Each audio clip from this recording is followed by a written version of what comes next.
E me diga uma coisa, você se cadastrou em vários estados, de forma remota, aquela história toda, e qual que é a grande maioria dos processos que você pega é para analisar o que, Aline? Contrato, cheque, nota promissória, empréstimo consignado, e depois eu vou te perguntar se durante esse processo, os processos, a pessoa falece, não falece, e se dá para trabalhar mesmo com a pessoa falecendo. Então, professor, a maioria é empréstimo consignado, envolvendo pessoas idosas, de muita idade, idosas mesmo, que eu falo, pessoas de 70, 80 anos.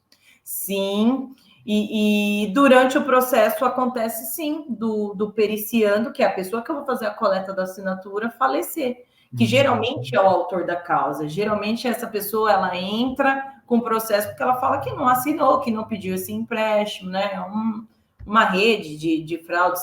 Muitas vezes, né, é o próprio correspondente bancário que faz essa assinatura. E é nosso papel, e isso é importante ficar bem claro, porque a gente entra no processo e tem que fazer a leitura do processo, porque você precisa ficar inteirado. No começo é difícil, depois fica fácil ler o processo, você vai entender. Mas no começo é um pouco difícil, são muitas folhas, você não entende o que é tudo aquilo, mas depois você vai entender o que é o passo a passo. E não precisa ler toda a peça, não precisa ler o processo inteiro também, né, Aline? Não precisa.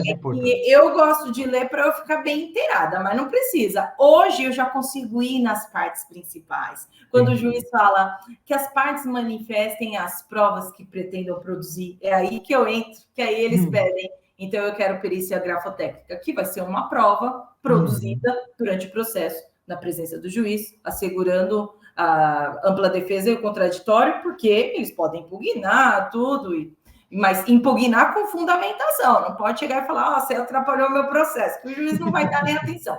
O importante para nós é saber, a palavra final é do juiz. Eu sou perita do juiz, eu presto serviço para ele. Eu não tenho amizade com as partes, eu não quero amizade com as partes. Eu converso com as partes na hora da coleta, e geralmente é com a parte autora. Como a coleta é virtual, eu preciso da ajuda do advogado, porque eu mando para o e-mail do advogado a documentação, ele imprime essa documentação e eu falo assim, ó, no e-mail que eu mando para ele, eu falo, na hora da coleta, eu vou orientar a senhora fulana de tal como ela deve assinar. Só tenha esse documento em mãos, por favor. Acontece, sim, durante o processo do periciando falecer, por conta da idade e tudo mais. O que o juiz faz? Ele me intima e pergunta as assinaturas que já estão no processo, porque sempre tem assinatura no processo, porque o periciando, a parte autora, ela tem que assinar uma procuração para o advogado dela, às vezes assina uma declaração de hipossuficiência financeira, ele coloca outros documentos assinados pelo cliente, e aí essas assinaturas, elas servem como base, porque são documentos fidedignos, nós podemos utilizar na perícia. Então, para não perder a perícia, e isso aconteceu, professor, na minha segunda perícia.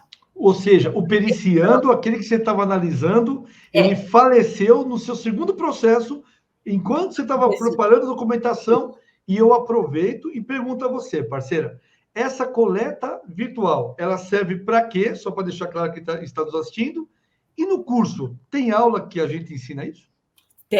Tem aula que o professor ensina até como se comportar na coleta, até como conversar com o periciando, até o respeito que você deve ter, principalmente se for uma pessoa idosa, né? Exato. Então, no curso, a gente aprende tudo isso. O professor, o senhor falou no curso, não, a maioria dos processos, vocês vão conseguir fazer as coletas virtuais. Realmente, até hoje, mais de 30 processos, eu fiz uma coleta presencial, que eu precisei fazer, ir lá pessoalmente. E eu fui porque eu me antecipei, professor. Porque eu me antecipei porque não esperei a resposta do juiz. Porque o juiz poderia ter dado a resposta e falar, não, a coleta vai ser virtual. Como eu me antecipei, eu fui lá e fiz a coleta virtual porque eu quis. Mas todas as outras, o juiz não se opõe. A gente marca a coleta virtual. Na marcação da coleta virtual, você já gera o link ali. Geralmente eu uso o Google Meet. Então, eu já gero o link do Google Meet, já mando na petição, fica no processo. então todas as partes têm acesso. Se o banco quiser entrar, ele pode entrar, né? O banco que está sendo processado, porque a maioria é empréstimo consignado, na verdade, todos são empréstimos consignados, ele pode entrar para acompanhar minha coleta, ele deve entrar, é um direito dele, mas ele nunca entra.